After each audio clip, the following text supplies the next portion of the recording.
হজরত সুলাইমান আলাহিসাল্লাম এক অলৌকিক নবী ও রাজাধিরাজের বিস্ময়কর জীবন কাহিনী। হজরত সুলাইমান আলাহিসাল্লাম ইসলামের ইতিহাসে এমন একজন নবী যিনি শুধুমাত্র আধ্যাত্মিক দিক থেকেই নন, বরং রাজনৈতিক ও সামাজিক দিক থেকেও ছিলেন অনন্য। তিনি ছিলেন হজরত দাউদ আলাহিসাল্লামের পুত্র এবং তাকেও আল্লাহ নবুয়ত ও বাদশাহী উভয় দান করেছিলেন। কুরআনে হজরত সুলাইমান আলাহিসাল্লামের নাম ১৭ বার উল্লেখ করা হয়েছে, যা তার মর্যাদা ও গুরুত্বকে স্পষ্ট করে। আল্লাহ তাকে জ্ঞান, বিচারবুদ্ধি, অলৌকিক ক্ষমতা এবং শাসন ক্ষমতার এক অনন্য সমন্বয় দান করেছিলেন। তিনি এমন এক রাজা ছিলেন যিনি জিন, মানব, পশুপাখি ও প্রকৃতির উপর কর্তৃত্ব করতেন। তার আজ্ঞা ছিল সর্বত্র কার্যকর। হজরত দাউদ আলাহিসাল্লামের রাজত্বকালের শেষ দিকে আল্লাহ তাকে জানিয়ে দেন যে তারপর তার ছেলে সুলাইমান উত্তরসূরি হবেন। তখন থেকেই সুলাইমান আলাহিসাল্লাম বিচারপতি হিসেবে তার বাবার পাশে কাজ শুরু করেন এবং ছোটবেলাতেই তার অসাধারণ বুদ্ধিমত্তা ও বিচার ক্ষমতা প্রমাণিত হয়। কুরআনে উল্লেখ আছে, একবার দুটি নারী একটি শিশুকে নিয়ে বিতর্কে জড়িয়ে পড়ে। উভয় দাবি করে এই শিশু তার। এই মুহূর্তে হজরত দাউদ আলাহিসাল্লাম সিদ্ধান্ত নিতে কিছুটা দ্বিধায় পড়লে হজরত সুলাইমান আলাহিসাল্লাম বলেন, ছেলেটিকে ২ ভাগ করে প্রত্যেককে অর্ধেক করে দাও। তখন একজন নারী বলেন, না, ছেলেটি ওর হোক, আমি চাই না সে মারা যাক। এতে স্পষ্ট হয় যে তিনিই ছেলেটির প্রকৃত মা। এই ঘটনা তার বিচক্ষণতার এক অনন্য দৃষ্টান্ত হিসেবে পরিচিত। আল্লাহ তাআলা সুলাইমান আলাইহিসসালামকে এমন সব অলৌকিক শক্তি দিয়েছিলেন যা অন্য কোনো নবীকে দেননি। তিনি পশু পাখির ভাষা বুঝতে পারতেন, এমনকি পিঁপড়ের কণ্ঠস্বর পর্যন্ত শুনতে পেতেন। কুরআনে উল্লেখ আছে, একবার তিনি তার সেনাবাহিনী নিয়ে চলছিলেন। তখন এক পিঁপড়ে তার জাতিকে বলল, হে পিঁপড়েরা, তোমরা তোমাদের গর্তে ঢুকে পড়ো, যাতে সুলাইমান ও তার সেনাবাহিনী অজ্ঞাতসারে তোমাদের পিষে না ফেলে। হজরত সুলাইমান আলাইহিসসালাম এটি শুনে হাসলেন এবং আল্লাহর কাছে দোয়া করলেন, হে আমার প্রভু, আমাকে তোমার ওই অনুগ্রহের জন্য কৃতজ্ঞতা প্রকাশে তাওফিক দাও, যা তুমি আমার প্রতি ও আমার পিতামাতার প্রতি দান করেছ। তার শাসন ব্যবস্থা ছিল অসাধারণ ও সুবিন্যস্ত।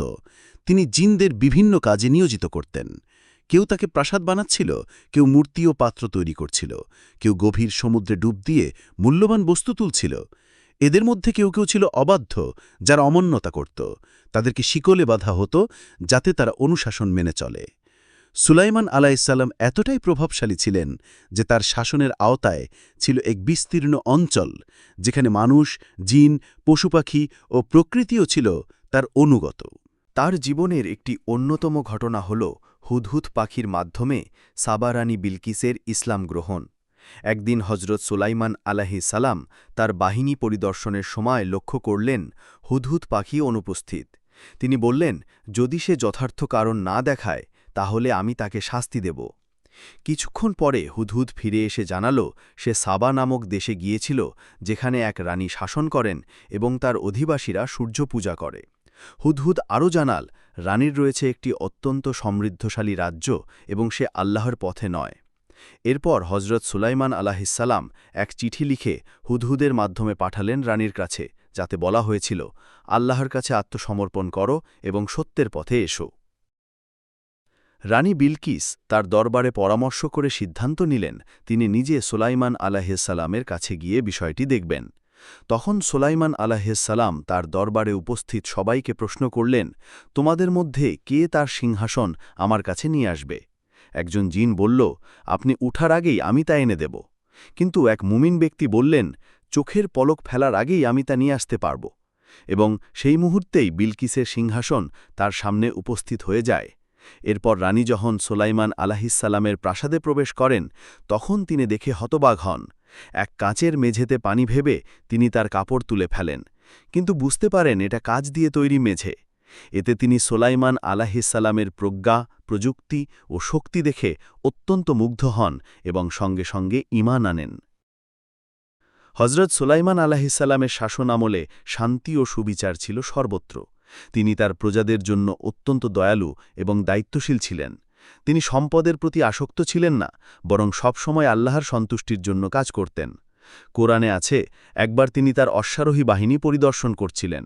এতটাই মগ্ন হয়ে যান যে মাগরিবের নামাজ কাজা হয়ে যায়। তিনি দুঃখিত হয়ে বলেন, আমি এই অশ্বদের ভালোবাসি আমার রবকে স্মরণ করার চেয়ে বেশি। এরপর তিনি আল্লাহর কাছে ক্ষমা চেয়ে বলেন, হে আমার প্রতিপালক, আমাকে ক্ষমা করো এবং এমন রাজত্ব দাও যা আমার পরে আর কাউকে না দেবে। আল্লাহ তার এই দোয়া কবুল করেন এবং তাকে এক অতুলনীয় রাজত্ব দান করেন। তার মৃত্যুও ছিল অত্যন্ত শিক্ষা ও রহস্যে ঘেরা। হজরত সুলাইমান আলাহিসাল্লাম একদিন দাঁড়িয়েছিলেন লাঠির উপর ভর দিয়ে, আর জিনেরা তখনও কাজ করে চলেছে। আল্লাহ তার রুহ কেড়ে নেন, কিন্তু তিনি দাঁড়িয়েছিলেন ঠিক আগের মতো। জিনেরা ভেবেছিল তিনি জীবিত। অনেক সময় পর তার লাঠি পোকায় কেটে ফেলে দেয়, তখন তিনি পড়ে যান। সবাই বুঝতে পারেন তিনি অনেক আগেই ইন্তেকাল করেছেন। এর মাধ্যমে প্রমাণ হয় যে জিনেরা গায়েব বা অদৃশ্য জ্ঞান জানে না। কোরআনে বলা হয়েছে, তার মৃত্যুর কথা যদি তারা আগে জানত তাহলে তারা এত কষ্টকর কাজ করতে পারত না। এই ঘটনা আমাদের শেখায় যে আল্লাহর ইচ্ছা ছাড়া কারো কোনো ক্ষমতা নেই। হজরত সুলাইমান আলাইহিসসালাম দুনিয়ার সব সুখ, ক্ষমতা, জ্ঞান ও মর্যাদা পাওয়ার পরও কখনো অহংকার করেননি।